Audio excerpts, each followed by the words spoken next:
Hello children, today we'll be doing Social Studies 5th Standard. 5th lesson, the Arctic region. So in this lesson you will be reading about Arctic region as a part of fridge zone. Fridge zone. Remember this word, okay? Greenland, climate, flora and fauna. Different aspects of life in Greenland. So we know that the earth is divided into different heat zones such as the torrid zones, temperate zones and fridge zones. So there are three types of zones. There are torrid, temperate and fridge zones. In this lesson we shall learn more about the Arctic region which lies in the fridge zone in the northern hemisphere and study Greenland as a country representative of this region. Okay, so earth na temperature heat ಮೇಲೆ 3 zones ಆಗಿ divide ಮಾಡಿದ್ದಾರೆ. ಯಾವ್ದು? Torrid zone, temperate zone ಮತ್ತು fridge zone. So ಈ ಲೆಸನಲ್ಲಿ ನಾವು fridge zone ಬಗ್ಗೆ ಕಲಿಯೋಣ. So fridge zone ಬಗ್ಗೆ ಕಲಿಯೋದಕ್ಕೋಸ್ಕರ ಗ್ರೀನ್ಲ್ಯಾಂಡ್ ಐಲ್ಯಾಂಡ್ ಅದು, okay. Greenland is the largest island. So ಈ ಐಲ್ಯಾಂಡ್ ಬಗ್ಗೆ ನೋಡೋಣ. The fridge zones are polar regions. It is also called as polar regions, are located around the north and south poles. So ಈ ಪಿಕ್ಚರಲ್ಲಿ ನಿಮಗೆ ಕಾಣಿಸ್ತಾ ಇದೆ. So ಇದು north pole. So ಇದಕ್ಕೆ ಅಪೋಸಿಟ್, ಎಕ್ಸಾಕ್ಟ್ ಅಪೋಸಿಟ್ ಕೆಳಗಡೆ ಸೌತ್ ಪೋಲ್ ಇರುತ್ತೆ. So ಇಲ್ಲಿ ನಾರ್ತ್ ಪೋಲಲ್ಲಿ ನಿಮಗೆ ಗ್ರೀನ್ಲ್ಯಾಂಡ್ ಕಾಣಿಸ್ತದೆ. So very near by to the centre. So very near by. So ಈ ರೀಜನ್ ಬಗ್ಗೆ ನಾವು ಈ ಲೆಸನಲ್ಲಿ ಕಲಿತಾ ಇರ್ತೀವಿ, okay. The area between the Arctic circle 66 degree north in the northern hemisphere and the north pole 90 degrees north. It is called the Arctic region. So ಇಲ್ಲೆಲ್ಲೋ 66 degrees north ಬರುತ್ತೆ. So ಇಲ್ಲಿ 90 ಡಿಗ್ರೀಸ್ ನಾರ್ತ್ ಆಗುತ್ತೆ. So ಈ region ಬಗ್ಗೆ, ಈ ರೀಜನ್ನ ನಾವು Arctic region ಅಂತ ಕರಿತೀವಿ. So around here. ಸೊ ಇದನ್ನು ನಾವು ಆರ್ಟಿಕ್ ರೀಜನ್ ಅಂತ ಕರಿತೀವಿ, ಓಕೆ. ಸೊ ಇಲ್ಲಿ ಆರ್ಟಿಕ್ ಸರ್ಕಲ್ ಕೊಟ್ಟಿದ್ದಾರೆ ನೋಡಿ, ಇದಿಷ್ಟು ನಾವು ನಾರ್ತ್ ಪೋಲ್ ಅಂತ ಕರಿತೀವಿ. And it is Arctic region. While that between the Antarctic region 66.5 degrees south in the southern hemisphere. So ಇದರ ಎಕ್ಸಾಕ್ಟ್ ಅಪೋಸಿಟ್ ಕೆಳಗಡೆ ಇರುವಂಥ ಇದೇ ಥರ ಇನ್ನೊಂದು ಸರ್ಕಲ್ಲು ಅಪೋಸಿಟ್ ಸೈಡಲ್ಲಿರುತ್ತೆ. ಸೊ ಅದು ಸೌತ್ ಪೋಲ್ ಆಗಿರುತ್ತೆ, ಓಕೆ. ಇದು ಆರ್ಟಿಕ್ ಆದರೆ ಅದು ಅಂಟಾರ್ಟಿಕ್ ರೀಜನ್ ಆಗುತ್ತೆ. ನಾರ್ತ್ ಪೋಲಲ್ಲಿ ಆರ್ಟಿಕ್ ರೀಜನ್, ಸೌತ್ ಪೋಲಲ್ಲಿ ಅಂಟಾರ್ಟಿಕ್ ರೀಜನ್ ಇದೆ, okay. So the Arctic region comprises the Arctic ocean, Greenland, several other islands as well as northern parts of the continents of Asia, north America and Europe. So ಈ Arctic ರೀಜನಲ್ಲಿ ಯಾವ್ಯಾವ ಬರುತ್ತೆ ಅಂತ ಹೇಳ್ತಾ ಇದ್ದಾರೆ. ಇದು Greenland ಬರುತ್ತೆ. ಆಮೇಲೆ ಗ್ರೀನ್ಲ್ಯಾಂಡ್ ಜೊತೆ ಸುಮಾರು ಐಲ್ಯಾಂಡ್ಗಳಿದ್ದಾವೆ ಚಿಕ್ಕ ಪುಟ್ಟ. ಸೊ ಅದ್ರ ಜೊತೆಗೆ ನಾರ್ತ್ ಅಮೇರಿಕಾ, ಏಷ್ಯಾ ಮತ್ತು ಯುರೋಪ್ ಇದೆಲ್ಲನೂ ಕವರ್ ಆಗುತ್ತೆ, ಓಕೆ. ನೆಕ್ಸ್ಟ್ ಏನಿದೆ ನೋಡೋಣ.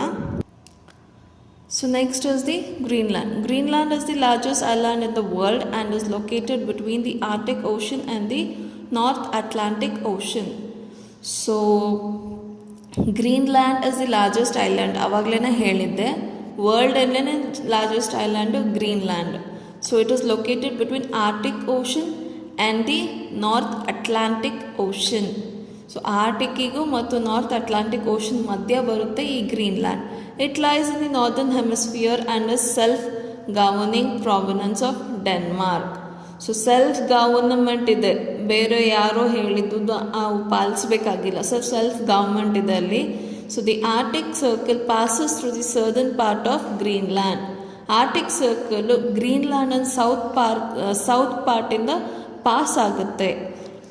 Cape ಮೋರಸ್ ಜೆಸಪ್. So Cape Morris Jesup is an important point in Greenland, is one of the northmost point in the world. So cape Morris ಅನ್ನೋದು ಒಂದು northest most point. So north ಕರೆಕ್ಟಾಗಿ ಹೇಳಬೇಕು ಅಂದರೆ so ಈ Cape ಮೋರಸ್ ಜೆಸಪ್ ಅನ್ನೋದನ್ನು ನಾವು ಹೇಳ್ಬೋದು. So being a polar region it experiences extreme cold all through the year. So northern ಪೋಲಲ್ಲಿ almost all through the year winter ಥರನೇ ಇರುತ್ತೆ. ಅಲ್ಲಿ ಸಮ್ಮರ್ ಕೂಡ ಅಷ್ಟು ಎಫೆಕ್ಟಾಗಿ ಇರೋದಿಲ್ಲ. ಸೊ ನಮಗಿಲ್ಲಿ ಸಮ್ಮರ್ ಅಂದ ತಕ್ಷಣ ಹೇಗಿರುತ್ತೆ, ಸಿಕ್ಕಾಪಟ್ಟೆ ಬಿಸಿಲು, ತಣ್ಣೀರು ಬೇಕು, ಐಸ್ ಕ್ರೀಮ್ ಬೇಕು, ಜ್ಯೂಸಸ್ ಬೇಕು. ಬಟ್ ಅಲ್ಲಿ ಹಾಗಿಲ್ಲ. ಸಮ್ಮರಲ್ಲಿ ಕೂಡ ನಾವು ಬಿಸಿನೀರೇ ಕುಡಿಬೇಕು, ಅಷ್ಟು ಕೋಲ್ಡ್ ಇರುತ್ತೆ ಅಲ್ಲಿ. So this region is also known as tundra region. So all time ಕೂಲಾಗಿರೋದ್ರಿಂದ ಥಂಡ್ರಾ ರೀಜನ್ ಅಂತ ಕರೀತಾರೆ. So this is the Greenland. So ಈ ಕಡೆ ಕೆನಡಾ ಇದೆ ನೋಡಿ. ಸೊ ಪಕ್ಕದಲ್ಲೇ ಐಲ್ಯಾಂಡ್ ಇದೆ ಇಲ್ಲಿ. ಸೊ ಈ ಕಡೆ ಕೆಳಗಡೆ ರೈಟ್ ಸೈಡ್ ಕಾರ್ನರಲ್ಲಿ UK ಇದೆ. Okay. So physical features and climate. Most part of Greenland is always covered with ice and has massive ice sheets, ice-capped mountains and icebergs. Icebergs andre large pieces of ice that flow freely in the sea. So ಮನೆಯಲ್ಲಿ ಒಂದು ice cube ನೀರಲ್ಲಿ ಹಾಕಿದ್ರೆ ಅದು ಹೇಗೆ float ಆಗುತ್ತೆ, ಅದೇ ಥರ ನೀರಲ್ಲಿ ದೊಡ್ಡ ದೊಡ್ಡ ದೊಡ್ಡ ದೊಡ್ಡ ಐಸ್ ಕ್ಯೂಬ್ಸ್ ಥರ ಫ್ಲೋಟ್ ಆಗ್ತಾ ಇರುತ್ತೆ. ಸೊ ಆ ಥರದನ್ನು ನಾವು ಐಸ್ಬರ್ಗ್ ಅಂತ ಕರಿತೀವಿ. Okay. Ships often face great danger because of these icebergs. So ಇದಕ್ಕೊಂದು ಒಳ್ಳೆ ಎಕ್ಸಾಂಪಲ್ ಕೊಡಬೇಕಂದ್ರೆ Titanic ship. So Titanic ship ಮುರಿದೋಗಿರೋದಕ್ಕೆ ಕಾರಣ ಈ ಐಸ್ಬರ್ಗ್. ಮೇಲ್ಗಡೆ ನಿಮಗೆ ಐಸ್ಬರ್ಗ್ ಚಿಕ್ಕದಾಗಿ ಕಾಣಿಸಿದ್ರು ನೀರಿನ ಒಳಗಡೆ ಅದು ಎಷ್ಟು ದೊಡ್ಡದಿದೆ ಅಂತ ನಮಗೆ ಗೊತ್ತಾಗೋದಿಲ್ಲ. ಓಕೆ. ಮೇಲ್ಗಡೆ ಚಿಕ್ಕದಾಗಿ ಕಾಣಿಸಿ ಕೆಳಗಡೆ ತುಂಬ ದೊಡ್ಡದಾಗಿರ್ಬೋದು. ಸೊ ಈ ಕಾರಣಕ್ಕೋಸ್ಕರ ಶಿಪ್ಸಿಗೆ ತುಂಬಾ ಡೇಂಜರ್ ಈ icebergs. Greenland also has narrow coast strips in its south west region which is warmer than the rest of the island. So south west ರೀಜನಲ್ಲಿ ಸ್ವಲ್ಪ ವಾರ್ಮ್ ಆಗಿದೆ comparatively to the other parts of the Greenland. South ವೆಸ್ಟಲ್ಲಿ it has a warm place ಅಂತ ಹೇಳ್ತಾ ಇದ್ದಾರೆ. Coming to the climatic conditions, the temperature during winter drops as low as -40 degrees. So ನಮ್ಮ fridge ಇಷ್ಟು ತಣ್ಣಗಿರೋದಿಲ್ಲ, -40ವರೆಗೂ ನಮ್ಮ ಫ್ರಿಜ್ಗಳು ಇರೋದಿಲ್ಲ. ಬಟ್ ಆದ್ರೂ ಎಷ್ಟು ತಣ್ಣಗೆ ಅನಿಸುತ್ತೆ. ಬಟ್ ಇಲ್ಲಿ -40 ಡಿಗ್ರೀಸ್ನ ನೀವು ಊಹೆ ಮಾಡೋದಕ್ಕೂ ಆಗೋದಿಲ್ಲ, ಅಷ್ಟು ತಣ್ಣಗಿರುತ್ತೆ.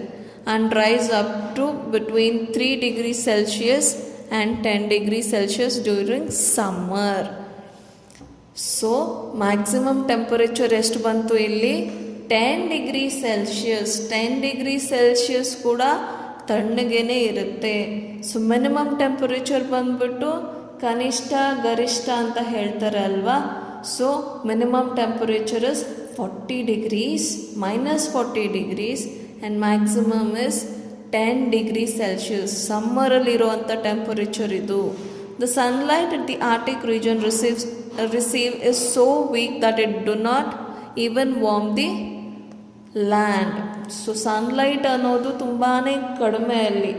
ಸೊ ಅಲ್ಲಿ ಬಿಸಿಲು ಕಡಿಮೆ ಬರುತ್ತೆ, ಹಂಗಾಗಿ ಅಲ್ಲಿನ ಪ್ರದೇಶಗಳು ಸ್ವಲ್ಪ ಬೆಚ್ಚಗಾಗೋದು ಕೂಡ ಆಗೋದೇ ಇಲ್ಲ.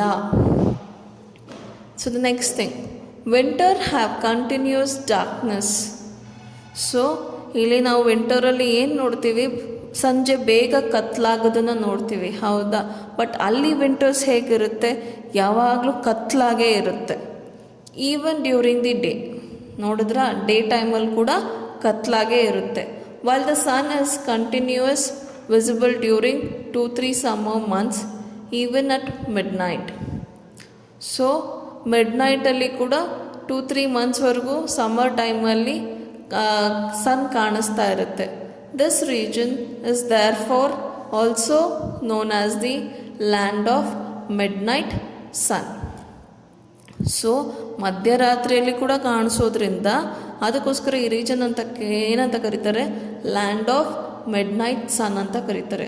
This phenomenon occurs during the summer months typically in the polar region. So ಈ ಥರದ್ದು ನಮಗೆ ಸಮ್ಮರಲ್ಲಿ ಆಗುತ್ತೆ, ಸ್ಪೆಷಲಿ ಪೋಲಾರ್ ರೀಜನ್ಸಲ್ಲಿ ಮಾತ್ರ.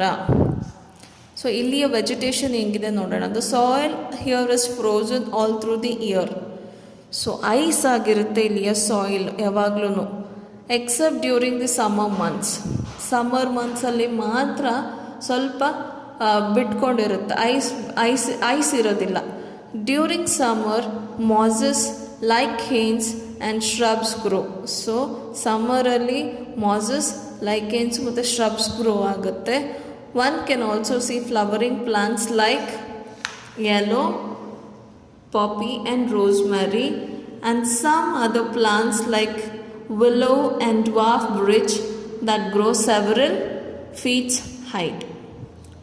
ಸೊ ಸಮ್ಮರಲ್ಲಿ ಮಾತ್ರ ಗ್ರೋ ಆಗುವಂಥ ಪ್ಲಾಂಟ್ಸ್ ಯಾವ್ಯಾವು? ಯೆಲ್ಲೋ ಪಾಪಿ, ರೋಸ್ಮ್ಯಾರಿ ಗ್ರೋ ಆಗುತ್ತೆ, ಡ್ವಾರ್ಫ್ ಬ್ರಿಡ್ಜ್ ಗ್ರೋ ಆಗುತ್ತೆ, ಮಾಸಸ್ ಕೂಡ ಗ್ರೋ ಆಗುತ್ತೆ. ಸೊ ಇಲ್ಲಿವರೆಗೂ ನಾ ಮಾಡಿದ್ದೀನಿ. ನೆಕ್ಸ್ಟ್ ಕ್ಲಾಸಲ್ಲಿ ಮತ್ತೆ ಕಂಟಿನ್ಯೂ ಮಾಡೋಣ.